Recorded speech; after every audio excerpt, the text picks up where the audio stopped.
Moving over to the defensive side of the ball, this unit struggled in 2023, ranking 129th in total defense, 104th in rushing defense, 125th in the passing defense.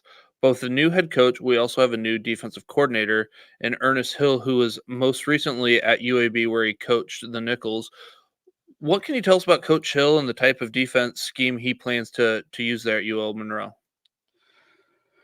Yeah, I think that he's done some things. He brought in a former player there of Alec Osborne to coach the linebackers, the inside linebackers, outside linebackers, a New Mexico native coach there in Troy Reffett, who also spent some time as defensive coordinator at ULM. So he knows what it's like to be on the Bayou.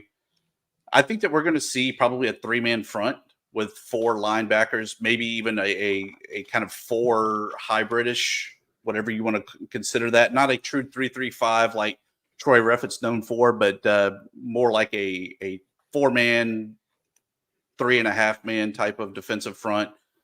I think one of the big names that we'll see there out of there is a UAB transfer. Once again, Alvino Carbal. The guy's a beast. He's able to really do some good disruptive things that we saw in the spring. He was able to constantly be in the backfield, blowing up plays where the coaches really had to kind of hold him back a little bit every once in a while to make sure the offense had the chance to really get the plays off. So speaking of, the guys along that defensive line, they lose Aiden Huntington, Kennard Snyder, Joseph Backhole, but return Jalen Ware, Dylan Howe, and Earl Barquette Jr. How did those guys look to the spring? And you mentioned Albino. Was there anyone else that kind of stood out? Yeah, another guy that I really liked a lot in the spring, Colin JUCO transfer, Billy Pullen at the edge position. They didn't really, though, find that body for Aiden Huntington, who left late to go to Tulane with John Summerall. So I think that that's going to be the question more is at that tackle position and whether or not they find kind of these late qualifiers to bring in for fall camp. But as it stands right now, him, Earl Barquette, a TCU and USC transfer is another big name to know on the outside. So I think from the edge position, this is going to be a pretty solid defense, but I think that they still have a missing piece in the middle of the defensive line. The linebacking group loses its top 2 tacklers in Max Harris and Michael Batten to the portal, but they return Carl Glass Jr. and Trevor Randall, among others. How did the linebacking group look in the spring? I left the spring ball really impressed with a new guy coming in, Northwest Community College transfer, Tristan Shorter at the linebacker position. He's from Oxford, Mississippi. This guy's a player through and through. He's got a high football IQ, got a high motor, great playing ability. He's a guy that I'm excited to see on the defensive side of the ball. Do you think he steps up to fill like one of Harris's or Batten's roles?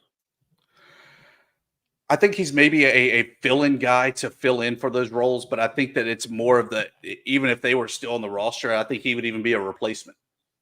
Okay. Awesome.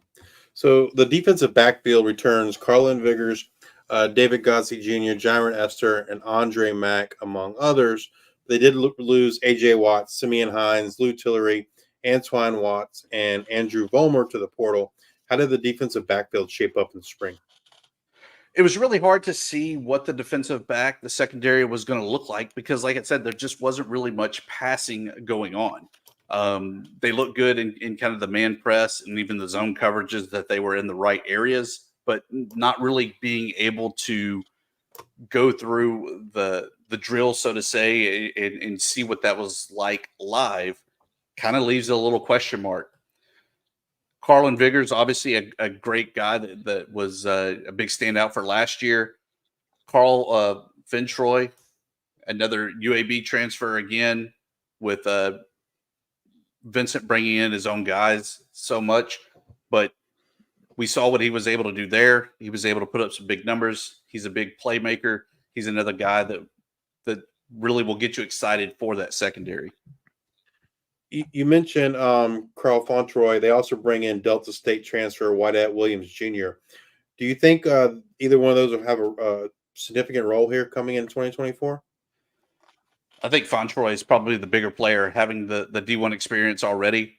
I think Wydett Williams has put up some stats, but Fontroy is definitely the bigger name and the bigger body to cover in the secondary.